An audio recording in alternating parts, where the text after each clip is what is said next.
you know, I pack that thing too. So you come around this way, you will get caught. I've compiled 5 resources that I have learned while being in art school that I feel like could be incredibly useful to you. My original title was going to be things that I wish I knew beforehand. And although I didn't know everything beforehand, I couldn't really come up with anything. So I felt like it would be more beneficial to share things that I've learned while being in school. I'm gonna be looking at my notes that I typed on my laptop. So the first one is, before purchasing any textbooks or articles online, what you want to do is inquire with your professor on the first day of class, or if you can catch their email before class even begins, to see if any of the readings will be provided via PDFs for free download and print. Most of the articles that I've been reading for class, they're provided for free, or I've been able to find them on Google. If they're not, remember that most universities have an online library database that you should totally take advantage of. Check it to see if any texts are there beforehand. If they are, you can download for your laptop or your phone for mobile usage, or you can print it out with a printer. You can also quickly do a search on DuckDuckGo or Google to see if the book is available for free. So another resource that you can use is called Abe Books, ABE Books.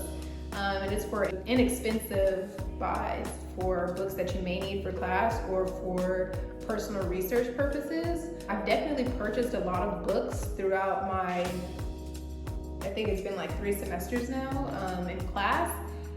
And that's just because I want the books and I want like a growing collection, but you don't always have to purchase the books. But if you have some extra coins, definitely invest. The second that I have, or a suggestion that I have for you, is do not think you need top of the line materials to create the work you want. Explore what you want to create and then experiment with all types of materials. Seek professors who are knowledgeable on sculpting, mixing, painting, drawing, theory, philosophy, and everything else. You can ask them for demonstrations and talk through your ideas. So sometimes if you go to somebody who's a bit more knowledgeable than you, they may gift you with supplies. They may already have supplies and resources available for you. You can also experiment with like using the materials or talking through your ideas to actually see if you want to begin investing in something different, especially if you're using your own monies. A lot of these materials can become costly, but also remember your materials don't have to only come from the art store. You can use mops, containers, sponges, plastic, trash, things that are considered or perceivably trash. You can use anything. So you really want to experiment and explore all of your options. If you have friends or people you are somewhat familiar with, reach out to them and ask what they use. Do not be shy, utilize these platforms, and you'll be surprised what some people use that don't cost so much. Personally, I've been gifted with free materials on multiple occasions while also using and investing in materials that I want and need. So between having a campus position and working at the museum and also sometimes selling prints online, I reinvest my earnings into materials that I may want for myself, want to experiment for myself, and that has been helpful. I was gifted some oil paints by my friend that I'm still experimenting with because I've been kind of intimidated by oil paints, but I don't want to be. So the challenge is to learn how to use them effectively, and that should be exciting. Something else that you can do if you do need to utilize the art stores, you could sign up for Michaels and Bliss rewards in addition to local art shops in your neighborhood to get the best savings. So Michaels always has good deals, so if you're unsure where to begin and you just need to go get some quick materials, you can sign up for Michaels rewards cards, and you can also do Bliss. But if the area that you live in doesn't have either store, there's always an art supply store or even like a hardware store where you can get certain materials. If you're a friend of Amazon Prime does have a student rate, so you can save even more on materials with quick delivery times. Sometimes they have better deals on Amazon than like actually in the store, so you can check Amazon out too. But really, you're gonna want to explore with like a whole bunch of different stores and like other places. You can also do Goodwill. I've definitely purchased canvas from Goodwill and just sandpaper, gesso, and then put what I wanted on top. They'll have like all types of different things. You just have to like check everywhere. Sometimes Ross has canvas, Marshalls may have canvas, if that's your primary form of like painting over something. Even on the side of the road, sometimes you may find like wood panels or TVs or just something that you can use to repurpose for your own personal projects. Number 3, I would suggest actively participate during critique to strengthen your ability to talk about your work, in addition to adding objective observations on others while asking questions. Learn to listen and observe, then inquire. Put aside your ego to fully immerse yourself in someone else's concept to see if it's translating and ways it could be expounded upon even more so.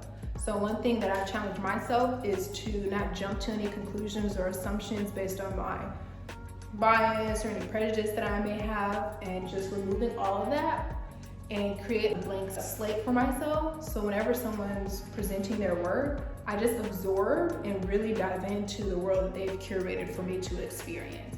That way I can see if their concept is actually translating, if I'm having the experience that it's intended. And I always lead with questions first. If you lead with questions, you're not leading with assumption. Even if you have them in the back of your mind, you should be asking questions first so they can debunk or confirm whatever it is that you believe. Something that's worked for me is critiquing every student's work and do not make it personal. Even when others take it personally, always show up with absolute respect and conviction. Be confident when sharing your work and do not introduce the work with any type of perceivable doubt about its execution or idea. Something that I've challenged myself to do is to critique every single person in the classroom. I don't skip over someone, and I do this because what I noticed during critique is that if someone doesn't like the work, they won't critique the work. So I picked up on that, and I decided even if I don't necessarily like the work, it's not really about whether I like it or not. It's about whether or not the concept or idea is translating, or if the proof of concept is a great place for that person to really canon themselves from that foundation. And I feel like that has allowed me to receive the critique that I am deserving of, and just leading with that type of respect. I know that critique has sometimes become kind of like this like battle or a fight, but it's okay. That type of dissonance is just gonna happen altogether, especially when you have different types of perspectives being presented. But lead with conviction. Whatever your idea is, be strong in it and stay firm while also absorbing any type of critical observations being presented and critical suggestions. Number 4, who are people that interest you? You can either find them on Instagram, or you can take it a step further to explore their personal websites to see if they have a newsletter. I love a good website and I love a good newsletter, so I always sign up. If they don't send anything, I usually unsubscribe. But for the most part, I find that people are taking the time out to show you who they are creatively. So taking that extra step to see what else that they're offering outside of, let's just say, Instagram or Twitter. You can also utilize YouTube to listen to your favorite artists talk about their work, works in progress, and candid discussions with others. Consider their ideas and your relationship to the spaces that they occupy. I'm a nerd, so I'll listen to a lot of artist talks to see if I agree with what they're saying or disagree, the spaces that they're in, and like what I need to do to get in those spaces if I feel like they align with what my vision entails. Also, it's just very interesting and energizing to hear people talk about their work with such eloquence. And if it's not with eloquence, at least it's a consistent idea that they have been working on for quite some time. So you can begin considering what your vision is for yourself and what types of ideas you can consistently bring to the table. You can also take notes and share these videos with like-minded people, have conversations to come up with your own conclusions. A lot of times, some of the talks that I listen to are either affirming or I disagree with them, but either way, it's nice to be a student, especially when it's made available for you. You might as well. Number 5, my final suggestion is create a community. Whether it be a group text, a meetup group a couple times a month, a Discord channel, Twitch, or any platform that honors your ability to activate and lead. Personally, I created a Discord server to critically think about ideas, share concepts, host Zoom meetings to share and critique work, explore other mediums, and cultivate a cohort I personally wanted and needed. There are other spaces you can definitely join, however, you can also create what you need to thrive in the ways you wish to thrive.